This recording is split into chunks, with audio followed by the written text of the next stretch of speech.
হ্যাঁ, আমি কানের প্রবলেমটা মানে কম শুনতাম, এটা আমি বোঝার থেকে বাড়ির লোকজন আমাকে এমন করে বলতো হুম, যে কান দেখাও, কান দেখাও, কান দেখাও। আমি অতটা গুরুত্ব দিতাম না। হুম, রিসেন্টলি আমি কেরালাতে ট্রান্সফারেবল জবে কাজ করতাম, হুম, কেরালাতে পোস্টিং ছিলাম।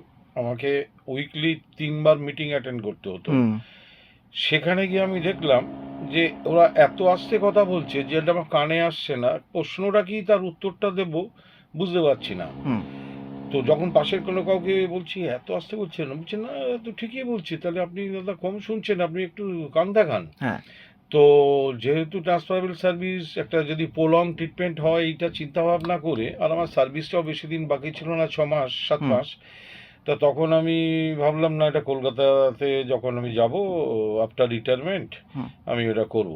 মানে একটাই শুধু কথা বলবো, যদি কারো কানে প্রবলেম থাকে ইমিডিয়েটলি অবহেলা না করে চলে আসা উচিত, হুম, হুম, এবং প্রপার গাইডেন্সটা পাওয়া যাবে। হুম, এবং যেটা আজকে আমি একটা হ্যাপি একটা লিড করছি, যে এই যে লোকের কাছে শোনা এই কানে কম শোনে, এই কালা, এই এরকম, বা নিজের কাছেই যেটা লাগতো, বা চাকরিটা নেসেসারি ছাড়তে হলো, এইটা হয়তো আর যাতে কারোর না হয়। এক্স্যাক্টলি। হ্যাঁ, তো anyway, thank you very much.